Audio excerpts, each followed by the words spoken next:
मैंने थोड़ी थोड़ी। अब 11th में जो चैप्टर्स में आनी आगे वो कर रहे हैं। चलो पहले फीडर क्राफ्ट एसाइलेशन।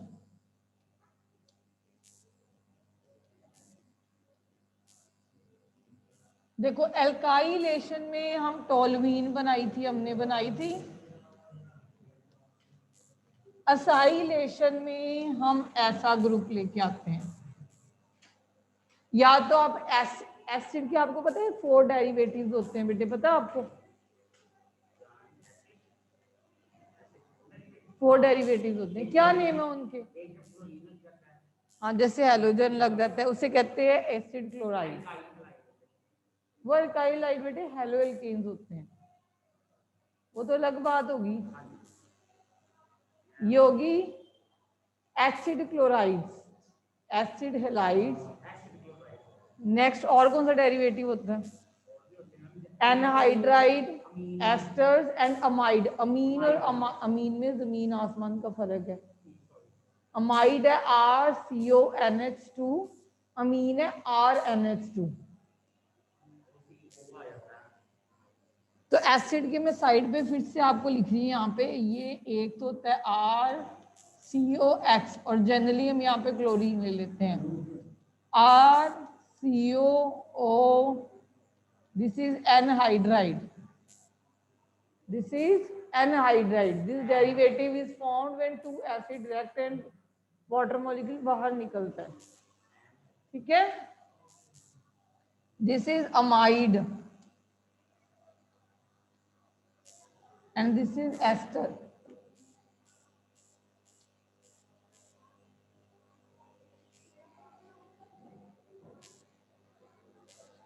अब फीडर क्राफ्ट एसाइलेशन जो है RCO ग्रुप लेके आने वाला, वो या तो आप एसिड क्लोराइड भी लेके आ सकते हो या एनहाइड्राइड। जनरली हम एसिड क्लोराइड ही लेके आते हैं। कौन सा? हाँ, एसिड के 4 डेरिवेटिव लिखे हैं, 1 2 3 4, ठीक है। हाँ, ये अमाइड होती है। हाँ, वो अमीन है, ठीक। अब ये रिएक्ट करेगा, अगेन वही आप कैटलिस्ट दोगे और इस कंडीशन में आपका CO R ग्रुप लग जाता है, ठीक है। अब we can also take example, जैसे कि मैंने एसाइल, इसे कहते हैं एसाइल क्लोराइड, जिसमें आ जाती है एसिटाइल क्लोराइड।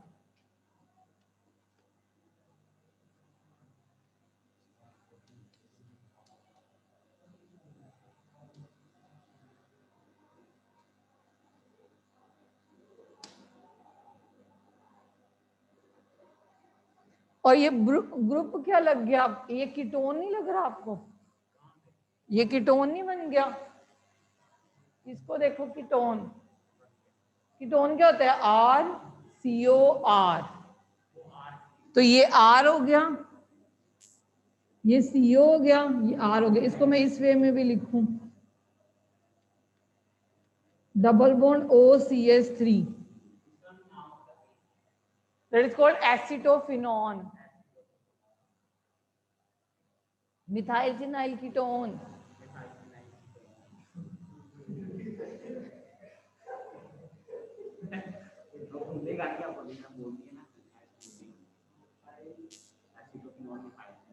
ठीक है। अब इसका मैकेनिज्म अपने आप करना, कैसे करोगे? हमने इतने मैकेनिज्म कर लिए। आप इसके साथ Cl निकाल दोगे, यहाँ इलेक्ट्रोफाइल जनरेट हो जाएगा, ये इलेक्ट्रोफाइल यहाँ पे अटैक करेगा, ये बॉन्ड यूज करेगा, फिर रेजोनेटिंग स्ट्रक्चर दिखाओगे, फिर H+ निकाल लोगे।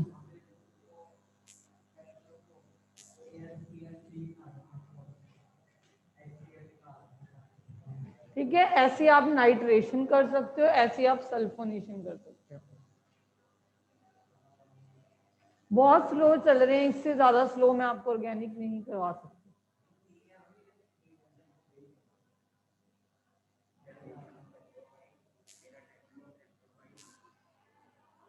घर जाके पढ़ोगे ना, यहाँ पे पढ़ने की जरूरत नहीं है। ओ माय गॉड,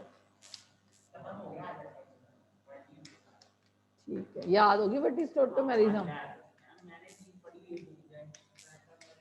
टोटोमेरिज्म में क्या होता है?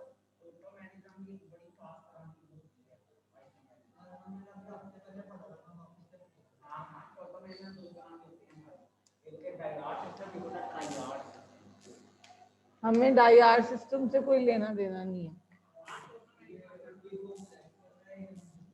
अब आ जाओ, next is type of addition reaction. हमने अभी क्या करी? Type of substitution. मैंने आपको न्यूक्लियोफिलिक सब्स्टिट्यूशन नहीं करवाई नहीं करवाई, ठीक है। जब रेगुलर क्लासेस थी तब मैंने करवा दी थी। पेपर में क्यों आएगी, क्यों नहीं आनी, ये भी सोचो। न्यूक्लियोफिलिक एडिशन रिएक्शन कौन चाहता है? Substitution, alkyl halide. तो alkyl halide is a part of 12th, not of +1। हाँ, मैं उद्धव तो बहुत मैकेनिज्म करोगे आप, SN1 SN2। अब आगे एडिशन में बेटे, addition is further classify again into electrophilic addition, nucleophilic addition and free radical addition.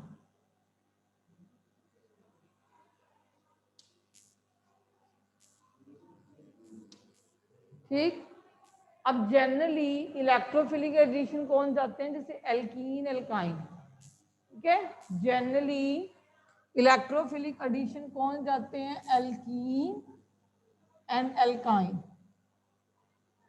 और न्यूक्लियोफिलिक एडिशन जाते हैं एल्डिहाइड कीटोन। तो ये इज अ +2। एल्डिहाइड कीटोन हम क्लास 12th में करेंगे, तब हम न्यूक्लियोफिलिक एडिशन डिटेल में करेंगे। समझ आ रही है? फ्री रेडिकल आप सिर्फ इस केस में क्लास +1 में फ्री रेडिकल एडिशन करते हो आप एल्कीन में, वो भी ब्रोमीन जब होती है HBr, वो भी सिर्फ जब आपकी रिएक्टेंट होता है HBr। पहले ये बात पॉइंट रखो अपने पास, ठीक है। समझ आ गई? शुरू करें हम। सबसे पहले हम करें electrophilic addition reaction in alkene, ठीक। नहीं, मेरी बात सुनो। एल्केन इज सैचुरेटेड और अनसैचुरेटेड। सैचुरेटेड में आप कुछ ऐड कर सकते हो? अच्छा, सैचुरेटेड में आप सब्स्टिट्यूट कर सकते हो, वो कर लिया हमने फ्री रेडिकल सब्स्टिट्यूशन। ये नहीं आप ऑक्सीडेशन नहीं कर सकते, आप बहुत कुछ कर सकते हो।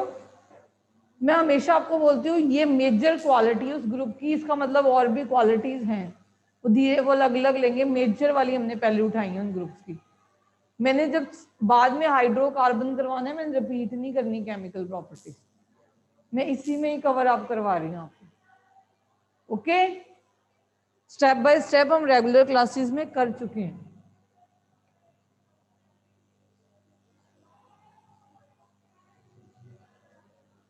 अब आ जाओ बेटे इलेक्ट्रोफिलिक एडिशन रिएक्शन।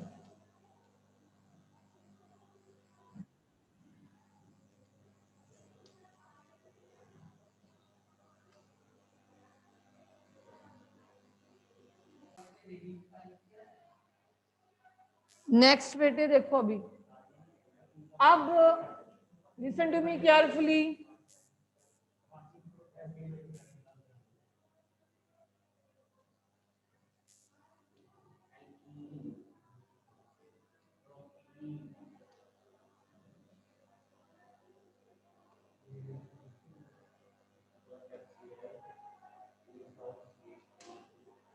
ये देखो, हमने HCl डाला, हमने डाला HCl, तो हमें पता है कि इसमें ऐड होगा डबल बॉन्ड के cross.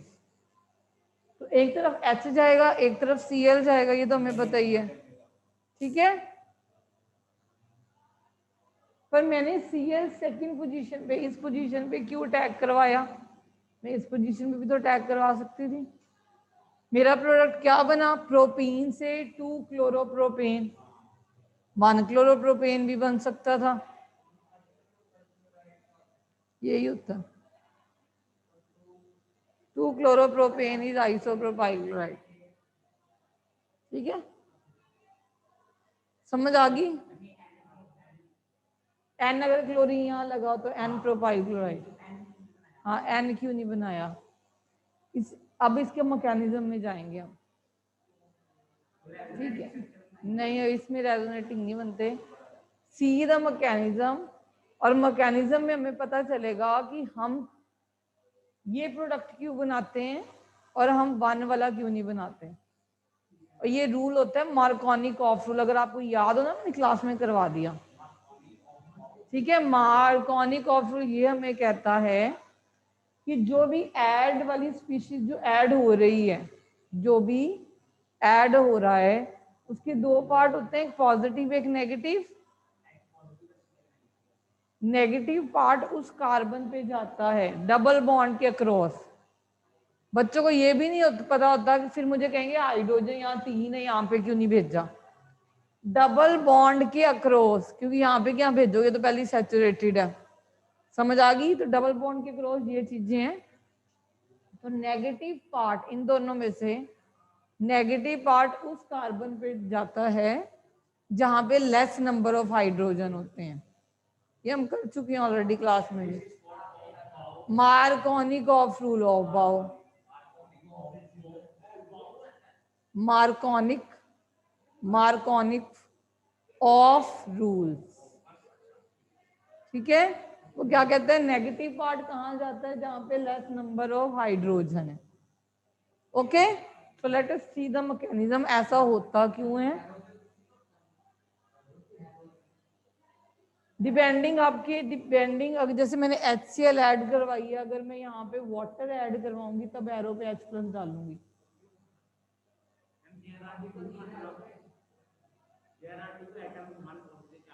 Atom are not, there are 2 ions.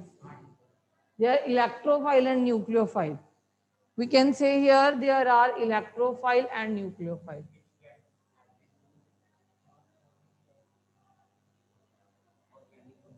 अब आ जाओ इधर। This is our alkene.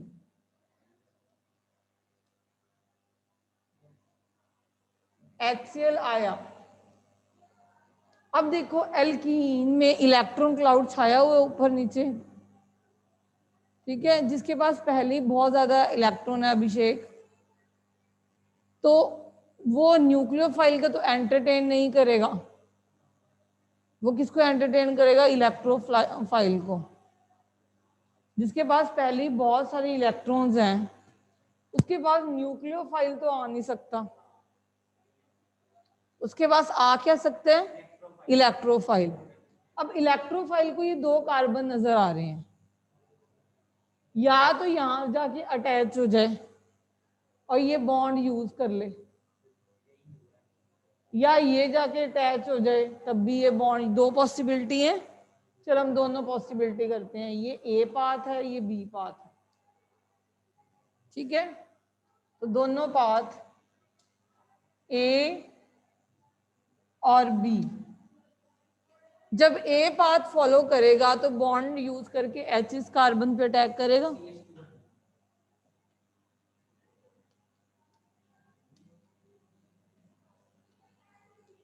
और क्योंकि ये बॉन्ड यूज किया है तो ये इलेक्ट्रॉन डेफिशिएंट हो गया, इसके ऊपर पॉजिटिव चार्ज आ गया।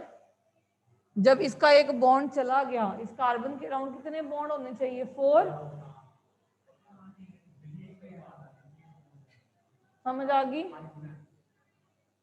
तो अगर यहां अटैक करेगा तो पॉजिटिव चार्ज यहां आएगा,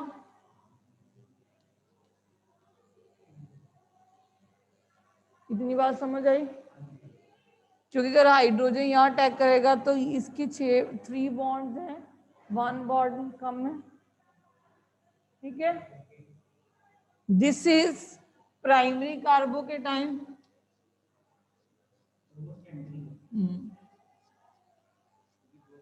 एंड दिस इज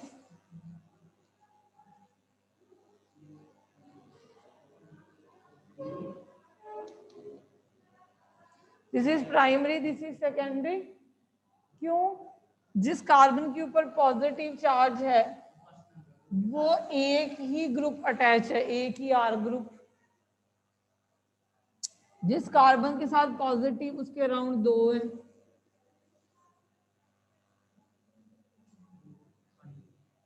तो कार्बोकेटाइन की स्टेबिलिटी ऑर्डर क्या थी? We have done carbocation. What was the stability order of the carbocation?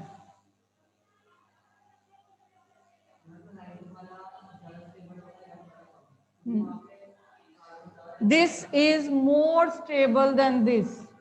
As this is secondary, order क्या था? Tertiary, secondary, primary. मैंने क्या समझाया था? कार्बन के ऊपर पॉजिटिव चार्ज है और 2 प्लस आई वाले लगे हुए हैं, इधर एक ही प्लस आई वाला लगा हुआ है। तो जितने इलेक्ट्रॉन, मैंने इतनी एग्जांपल भी दी थी, जिसके पास पैसों की कमी होगी उसको पैसे देने वाले आ जाएंगे तो वो स्टेबल हो जाएगा। जितने ज्यादा लगे होंगे उतना ज्यादा स्टेबल हो जाएगा। गलत होगी? चलो अभी तो ले लो। फ्री रेडिकल के साथ भी ऐसे उल्टा होता है। समझ आ गई? तो इसको रजाना हमने भूखा है ये, जो इसको बहुत ज्यादा लगे होंगे उतने ही इट विल बिकम स्टेबल। समझ आ गई? तो हमारा कौन सा स्टेबल है? हमारा ये स्टेबल है। जो स्टेबल है वही बनेगा, जो कम स्टेबल है वो कम बनेगा, जो ज्यादा स्टेबल है ज्यादा बनेगा। अब ये बन गया। आपको मैकेनिज्म में सब कुछ लिखना होता है कि ए भी पाथ फॉलो करता है, बी भी कर सकता है, मगर बी करेगा ये बनेगा क्योंकि secondary carbocation is more stable due to inductive effect, due to hyperconjugation effect. Hyperconjugation के कारण इसके 6 रेजोनेटिंग स्ट्रक्चर बनेंगे। ठीक है? इस केस में only 2 resonating structure will be there because alpha carbon के ऊपर सिर्फ 2 हाइड्रोजन है। हाइपर कॉन्जुगेशन में जिसके ऊपर पॉजिटिव चार्ज हो उसके साथ वाली कार्बन के ऊपर कितने हाइड्रोजन लगे हो वो आपको उतनी ही स्ट्रक्चर देता है। इसके पास पॉजिटिव चार्ज है, इसके साथ ये दोनों कार्बन लगी हुई हैं। ठीक है? इस कार्बन के ऊपर कितने हैं? 3। इस कार्बन के ऊपर कितने हैं? 3। टोटल स्ट्रक्चर कितने बनेंगे? 6।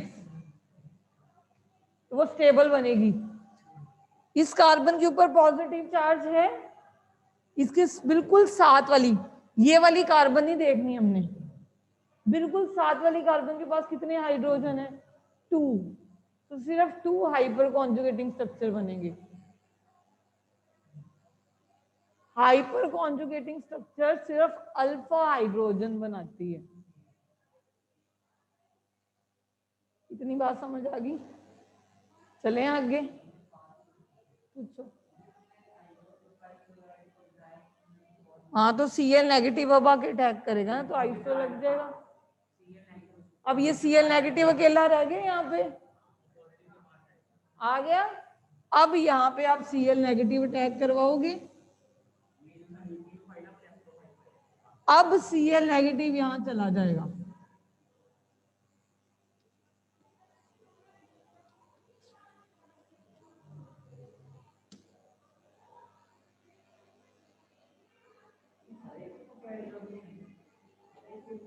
जिसके हैं वो तो करनी है ना। बेंजीन का भी मैकेनिज्म है, देन इनका भी मैकेनिज्म है। मैकेनिज्म इवन फ्री रेडिकल का भी था मगर नहीं है इस बारी। तो ये 3 मैकेनिज्म होते हैं, तो एक इनमें से क्वेश्चन बनता ही बनता है क्योंकि एक मैकेनिज्म बेस्ड क्वेश्चन 12th में भी आता है। 3 मार्क्स का 1+1 में भी डालना ही डालना होता है। अच्छा ठीक है।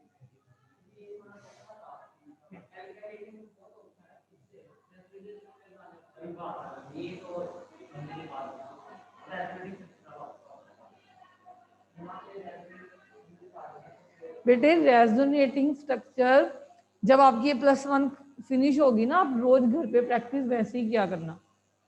जब हमारी ऑर्गेनिक +2 में स्टार्ट होगी ना, तो आपको जीओसी और बेंजीन के बारे में बहुत अच्छे से नॉलेज होनी चाहिए। 12th तभी आती है, क्योंकि 12th में आधी बुक क्या है बेटे, ऑर्गेनिक की आधी बुक, क्योंकि जितने फंक्शनल ग्रुप बचे हैं सारे +2 में है। एल्काइल हैलाइड अलग से, एल्कोहल फिनोल्स अलग से करोगे, aldehyde ketone, carboxylic acid, nitrogen containing compounds. हाँ, आप इतने बड़े हो गए हो।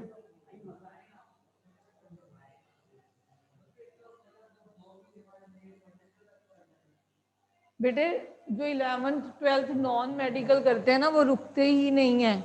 अगस्त तक 12th की सिलेबस खत्म हो जाता है, then you will prepare for JEEs. School वाले लेट खत्म करते हैं नवंबर में, जो आपकी कोचिंग सेंटर्स हैं वो अगस्त में ही खत्म कर देते हैं। तभी तो आप +1 में कईयों का बेस ही नहीं बना होता, और अगस्त में हमें पैसे लगा के रहते हैं ट्यूशन में, क्योंकि उन्हें अगस्त में सिलेबस खत्म करवा देने हैं। समझ आता नहीं, नोट्स बनाते हो बस वहां पे जाके। So this was electrophilic addition reaction, ठीक। तो next is free radical addition reaction, ठीक है। अच्छा, जैसे मैं HCl लेके आई हूँ, वैसे मैं HBr भी लेके आ सकती हूँ, मैं HI भी लेके आ सकती हूँ, मैं वाटर भी लेके आ सकती हूँ। ये भी देखो, अगर मैं यहाँ पे वाटर लेके आऊं,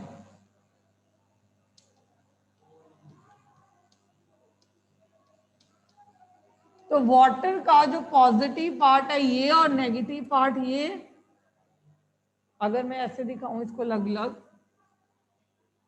तो ये एसिड की प्रेजेंस में ये मुझे अल्कोहल देगा,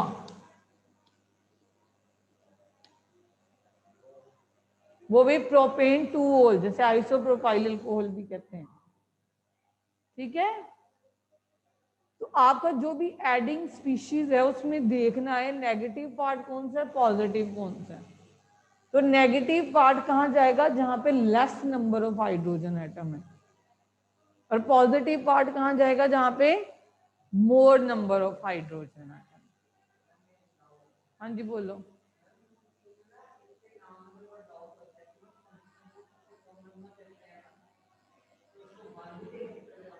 बेटे हमने लॉन्गेस्ट चेन भी सिलेक्ट करनी है। जैसे हम ब्यूट 2 इन बोलेंगे, हम ऐसा नहीं 1-2 करेंगे तो चेन ही नहीं सिलेक्ट होगी, तो ये सब्स्टिट्यूएंट बन जाएगा। सब्स्टिट्यूएंट नहीं बनाना ना, हमने लॉन्गेस्ट चेन देखनी है। सिर्फ जो बिल्कुल टर्मिनल ग्रुप है उसमें नहीं ये देखा जाता, उनको तो 1 पोजीशन ही देनी पड़ती है। जैसे एसिड हो गए, एल्डिहाइड हो गए, अमाइड हो गए, ये टर्मिनल ग्रुप्स होते हैं, इनको तो काउंटिंग ही 1 से शुरू होती है, तब हम नहीं इनको सेकंड पोजीशन पे लेते। जो टर्मिनल ग्रुप्स होते हैं, समझ आ गई। एल्डिहाइड, एसिड, अमाइड, उनको हमेशा फर्स्ट पोजीशन दी जाती है, ठीक है। तो ऐसे आप किसी की भी एडिशन कर सकते हो एल्कीन में, और आपने ये देखना होता है कि नेगेटिव पार्ट कौन सा और पॉजिटिव कौन सा।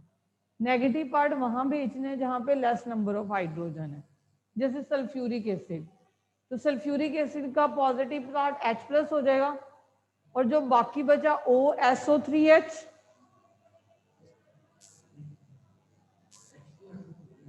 हाँ, तो ये जो H निकलता है ना बेटे, वो ऑक्सीजन के साथ अटैच होता है।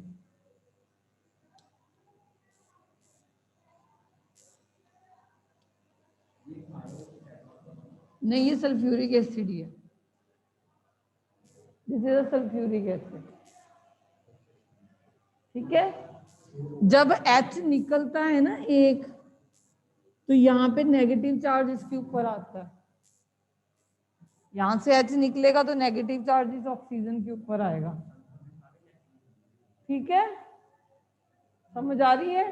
तो अगर जब सल्फ्यूरिक एसिड का H+ अलग कर देते हैं और जो बाकी बचता है, तो हम कहते हैं OSO3H, क्योंकि इस ऑक्सीजन को हम इसके साथ लगाएंगे। समझ आ रही है? क्योंकि ऑक्सीजन के ऊपर नेगेटिव चार्ज आया।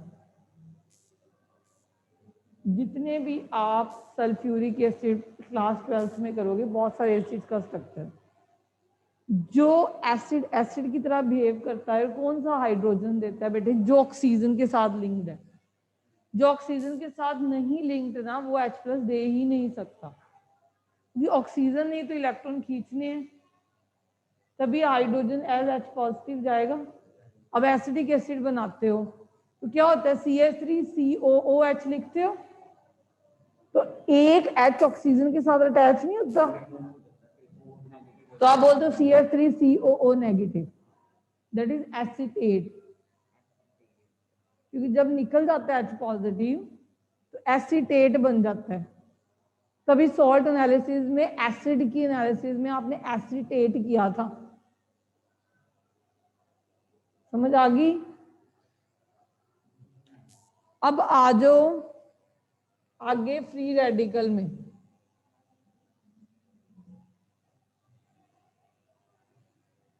अब फ्री रेडिकल उसमें ऐड होते हैं according to anti Markovnikov rule.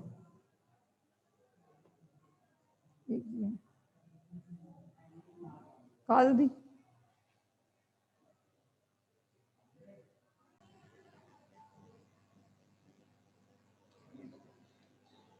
हमने इतनी एडिशन करी। फ्री रेडिकल एडिशन रिएक्शन सिर्फ HBr में होती है, पहली बात ये याद रखना आपने। दूसरी बात, ये रिएक्शन लाइट की प्रेजेंस में होती है। और तीसरी बात, हमें फ्री रेडिकल इनिशिएटर चाहिए।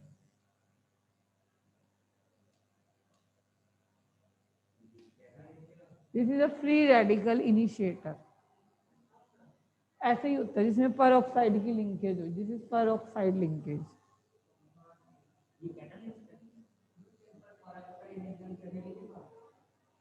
वो इतनी एफिशिएंटली नहीं होती, हमें ऑर्गेनिक परऑक्साइड ही लेना होता है।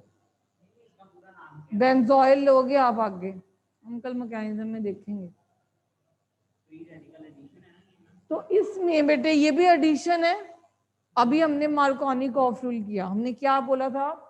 नेगेटिव पार्ट वहां जाता है जहां पे लेस नंबर ऑफ हाइड्रोजन है, मगर जब भी आप HBr लाइट की प्रेजेंस में, एरो के ऊपर ध्यान से आपने क्या देखना होता है? लाइट है या नहीं है। अगर यहाँ पे लाइट ना होती तो Br कहाँ जाता है? जहां 2 पे, 2 पोजीशन पे जाता, 1 पे तो ना जाता। मगर लाइट होने से 1 ब्रोमोप्रोपेन बनती है। तो आपका जो प्रोडक्ट है ये है, इसे कहते हैं एंटी मार्कोनिकॉफ। तो आपकी N ब्रोमोप्रोपेन बनती है, आपकी 2 ब्रोमोप्रोपेन नहीं बनती। ओके? पता नहीं मैं